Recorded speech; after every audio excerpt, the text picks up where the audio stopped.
নমস্কার, শুরু করছি রাজ্য বার্তা। সুবর্ণা রয়েছে আপনাদের সঙ্গে। শুরুতেই যে খবর দিকে নজর রাখবো। সিপিআইএম নেতা ও তার ছেলে খুন, শামসেরগঞ্জের দাঙ্গায় দুই দুষ্কৃতীকে গ্রেফতার করল পুলিশ। এলাকা এখন অনেকটাই নিয়ন্ত্রণে, দাবি রাজ্য পুলিশের এডিজি সুপ্রতিম সরকারের। এপ্রিল শামশেরগঞ্জ থানায় যখন অশান্তি চলছিল, তখন জাফরাবাদ এলাকায় একদল দুষ্কৃতীর হাতে একটি পরিবারের দুজন সদস্য খুন হন, যাদের নাম হরগোবিন্দ দাস এবং চন্দন দাস, যারা সম্পর্কে বাবা এবং ছেলে। এই মামলার তদন্তে আমরা একটা বিশেষ investigation team, special investigation team set গঠন করি, যাতে স্থানীয় থানা, জেলা পুলিশ ছাড়াও সিআইডি, আইবি এবং এসটিএফের অভিজ্ঞ অফিসাররা আছেন। এই মামলার তদন্তে আমরা এলাকা থেকে গত দুদিনে বিস্তারিত সিসিটিভি ফুটেজ আমরা সংগ্রহ করি। সেই সিসিটিভি ফুটেজ প্রত্যেকটা আমরা খতিয়ে দেখি এবং বেশ কয়েকজন দুষ্কৃতীকে আমরা চিহ্নিত করতে সক্ষম হই, যারা খুনের ঘটনায় প্রত্যক্ষভাবে জড়িত ছিল। গত রাতভর অভিযান চালিয়ে এদের মধ্যে দুজন দুষ্কৃতীকে আমরা গ্রেফতার করতে পেরেছি, যারা এই খুনের ঘটনার সঙ্গে প্রত্যক্ষভাবে যুক্ত ছিল। যাদের গ্রেফতার করেছি তাদের নাম হলো কালু নাদাব এবং দিলদার নাদাব। এরা সম্পর্কে ভাই। এরা দিগরি এলাকার বাসিন্দা, যেটা জাফরাবাদ সংলগ্ন এলাকা। সিপিআইএম নেতা ও তার ছেলে শান্তির আবেদন জানাচ্ছিলেন। খুন করা হয়েছে তাদের। চঞ্চলদের যাবতীয় দায় নিল সিপিআইএম। খুন হয়েছে ইজাজও, তার পরিবারেরও দায়িত্ব নেবে সিপিআইএম, বললেন মোহাম্মদ সেলিম। তাহলে কেন মুখ্যমন্ত্রী এই যারা হেড স্পিচ করছে, উস্কানি দিচ্ছে, ঘৃণা ছড়াচ্ছে, তার বিরুদ্ধে মামলা করছেন না? গোটা দেশে হেড স্পিচ নিয়ে, ঘৃণা ভাষণ নিয়ে মামলা মোকদ্দমা হয়। কেন এই বিজেপির নেতারা যারা এই ঘৃণা এবং উস্কানি দিচ্ছে, সে তৃণমূলের নেতা হতে পারে, ঘৃণা এবং উস্কানি দিচ্ছে, তার বিরুদ্ধে কেন পশ্চিমবঙ্গের পুলিশ একটাও সুমোটো ঘৃণা ভাষণের মামলা করছে না? তার মানে একে অপরকে সাপ্লিমেন্ট করছে, কমপ্লিমেন্ট করছে। আমি দাবি করছি যে তারা যাতে এটাকে ঘৃণা ভাষণ হিসেবে ট্রিট করে এবং এটা মামলা দায়ের করে। আমি আগেও দাবি করেছি। আমি এখন অনেকগুলো কথা বলবো না। আমরা চাইছি এইসব দোষারোপের ব্যাপার নয়, মুর্শিদাবাদে যা ঘটেছে তার জন্য বিচার বিভাগীয় তদন্ত হোক, জুডিশিয়াল এনকোয়ারি। তাহলে দুধ কা দুধ পানি কা পানি হবে। সাহস থাকলে বলুক বিজেপি, সাহস থাকলে বসুক তৃণমূল, বলুক। আমি তো বলছি না, আমি যা বলছি তাই ঠিক।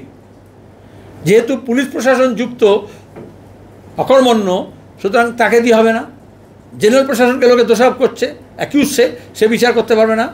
তাহলে আমরা চাই সিটিং জাজ অফ হাইকোর্টকে দিয়ে একটা জুডিশিয়াল এনকোয়ারি হোক। এটা এই জন্যই চাই। এর আগে ধুলাগড়ে হয়েছে, এর আগে বসিরহাটে হয়েছে, এর আগে রানীগঞ্জে হয়েছে, যেখানে ইমাম সাহেবের ছেলে খুন হয়েছিল। একটাও তদন্ত মুখ্যমন্ত্রী করেননি।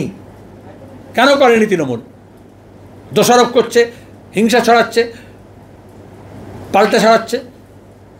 তাহলে এনকোয়ারি করলে একটা লাভ হয়, এই ঘটনায় যারা দায়ী, দোষী, তারা খুঁজে পাওয়া যাবে। যেভাবে সংগঠিত হয়েছে তার পেছনের কারণগুলো জানা যাবে, কারা তার জন্য দায়ী তারা জানা যাবে, এবং ভবিষ্যতে যাতে এ ধরনের ঘটনা না ঘটে, শান্তি বিরাজ করে, সে ব্যবস্থা নেওয়া যাবে। এই জন্য নিরপেক্ষভাবে জুডিশিয়াল এনকোয়ারি হোক। কেন গত কয়েক বছরে যতগুলো দাঙ্গা হয়েছে একটাও এনকোয়ারি করেননি? কারণ কারাপশন চার্জের বিরুদ্ধে অভিষেক এবং মমতার বিরুদ্ধে কেন্দ্র সরকার কোনো ব্যবস্থা নেবে না, এবং কমিউনাল চার্জের বিরুদ্ধে তৃণমূল কংগ্রেস কোনো ব্যবস্থা নেবে না। এইটা হচ্ছে ওদের বোঝাপড়া। 2, যতজন ক্ষতি হয়েছে, হিন্দু মুসলমান নির্বিশেষে, প্রাণ গিয়েছে, সম্পত্তি গিয়েছে, জীবিকার সাধন। প্রভাস মণ্ডল বলে একজন আমাদের কর্মী, তার টোটো পুড়িয়ে দিয়েছে। তার বাড়ির সামনে টোটো রাখা ছিল, সে খাবে কি? একজন পাল, তার ফার্স্ট আমি ভুলে যাচ্ছি, তার ছবি আছে তার দোকানের সামনে দাঁড়িয়ে, তার গোটা দোকান, মুদির দোকান লুট করেছে। তাহলে রাজ্য সরকারকে দ্রুত ক্ষতিপূরণ ঘোষণা করতে হবে।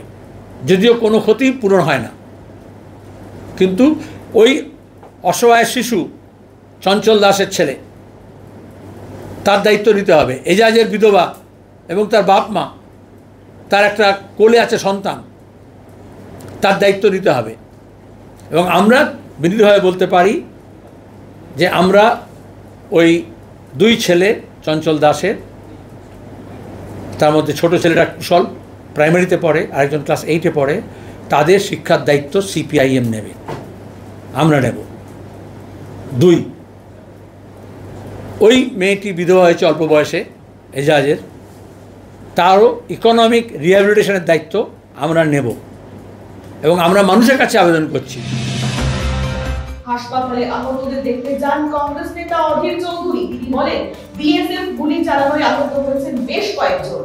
অনেক মানুষ সেখানে আহত হয়েছে, অনেক মানুষ, তার তথ্য দিচ্ছে না প্রশাসন, সরকার। আমি আজকে হাসপাতালে এসেছিলাম অনেক খোঁজ পেয়ে, সেখানে দেখলাম 3টে গুলি খাওয়া শামসেরগঞ্জে ঘটনা, 3 জন গুলি খাওয়া 3টে রুগীকে দেখলাম। একজনের 11 থেকে 12 বছর বয়স, বাচ্চা ছেলে, তার ডান দিকের কিডনিটা বাদ হয়ে গেছে অলরেডি, তাকে দেখা যাচ্ছে না, সেটা বসতে পারছে না, শুতে পারছে না, দাঁড়াতে পারছে, শুধু কাঁদছে।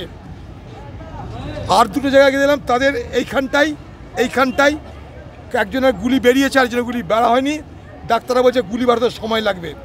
অল্প বয়সী ছেলে, তার মধ্যে একটা ছেলে আবার বলছে আমি মায়ের ওষুধ আনতে গেছিলাম দোকানে, মায়ের ওষুধ আনতে গেছিলাম, মা অসুস্থ, তার মায়ের জন্য ওষুধের দরকার, দোকান থেকে ওষুধ আনতে গেছিলাম, গুলি।